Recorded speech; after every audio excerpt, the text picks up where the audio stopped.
Thank you very much, Mr. Chairman, and Mr. Secretary, thank you. And General, good to see you again. And I consider you an Alaskan from many aspects, but thank you very much for being here today, and especially your position. And I don't think back when you were in Alaska and when I was on the city council and then later mayor that we would probably visualize us both here across the table. It's an amazing thing, but it's good. Let me, if I can, ask, just kind of lay a little bit out, following up on Senator Udall and some others in regards to the retiring of the F-15s, and you're very familiar, obviously, with this. And as you know, for Elmendorf Air Force Base, there's 24 that will be totally retired and literally go to lower 48 to another guard unit or guard units, however you determine that and deploy that. You understand the importance of the F-15 as part of the 19th Fighter Squadron. As you know, it's dedicated solely for air sovereignty alert missions that is run by NORAD in partnership with Canada. Putting that over here for a second, recognizing that retirement that's occurring in regards to those, the F-15s. We also have the 36 F-22s, which we're very proud of in the two squads there. But the reality is, as you know, those are used on multiple issues. One squad seems to always be down in Guam, as you know, in some of the work that's there, training, maintenance, a variety of other requirements for the F-22s. How are we going to accomplish the mission that the F-15s have been so successful in and have been literally, for Alaska's perspective, I think for the nation's perspective, a real shining bright star? How are we going to have that mission, knowing that the F-22s are already being, in some cases, maximized in the utilization, at least from our perspective, in the work that they do for PACCOM as well as NORTHCOM? Sir, as I indicated earlier, and this is both true in Alaska and Hawaii, while there is a deployment requirement, and the F-15s actually had a deployment mission as well, although over the last, since Desert Shield, Desert Storm, there's been a relatively modest need for air superiority kind of deployments. But the bottom line is that both in Alaska and in Hawaii, the F-22s will support the air sovereignty mission. And then with respect to whatever capacity is left, and it'll be substantial, they will be available for deployment for other missions in support of other combatant commanders. But I have no doubt that those machines will support the air sovereignty requirement that's specified by NORAD and NORTHCOM.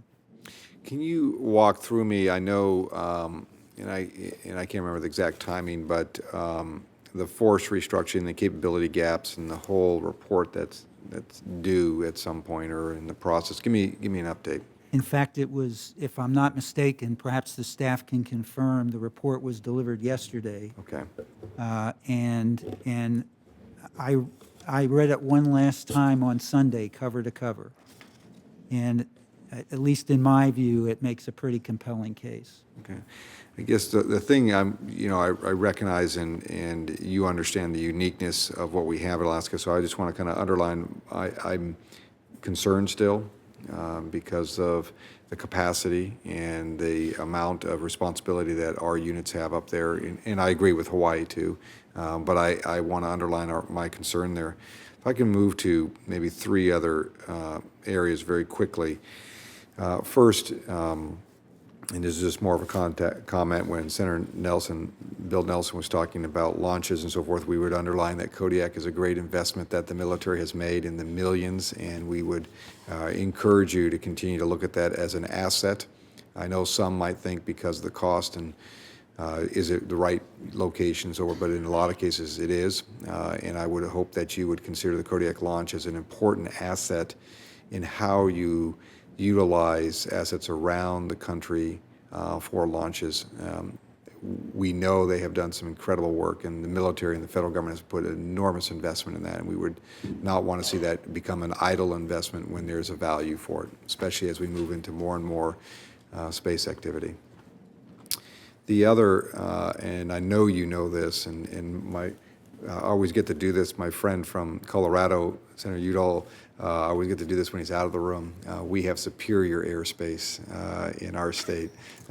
He'll tell me later. Last time I said something about the mountains, and he harassed me, and I told him Colorado has hills. We have mountains. But You realize, Senator, this proceedings are being recorded and they're also. absolutely, and my Alaskans will appreciate it. And but I know there's a lot of discussion ongoing about utilization of airspace and making sure we have enough airspace and uninterrupted airspace, and that is becoming a growing problem for every branch. And so, again, I know there's a lot of work the Air Force has been focused on and looking at Alaska in some respect, and I just want to continue to keep that point clearly on your radar screen. I know it is, because you're very familiar with the airspace there. And I don't know if you have any comments you want to dare to dive into, knowing the chairman will probably add about his airspace too, and my colleague to the right will too. So I don't want to. Senator, clearly there are a couple of places in the country that are extraordinary in terms of the availability of airspace. Alaska is one. Clearly, the Barry Goldwater Range in Arizona is another. The Nellis Range in Nevada, the Utah Test and Training Range in Utah. And there are others, but those are the major ones. And I would just make the point that it is very important. It is a national imperative that we manage this airspace carefully. There are pressures from development to energy, sort of alternative energy uses and such, numerous pressures. And we have to be very, very careful about eroding those very precious places where we have, as you said, contiguous airspace that allows us to train, that allows us to test in a controlled fashion, and allows, again, underwrites the readiness of all the forces.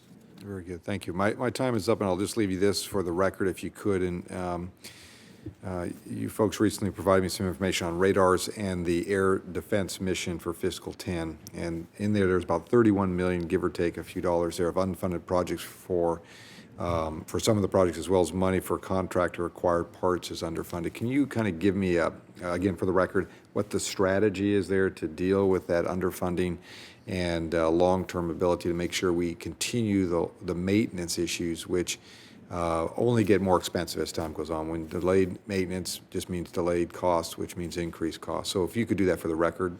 And just to clarify, Sure. so you're talking about long-range radar sites? Yes. Yes, got it. Great. Thank you very much.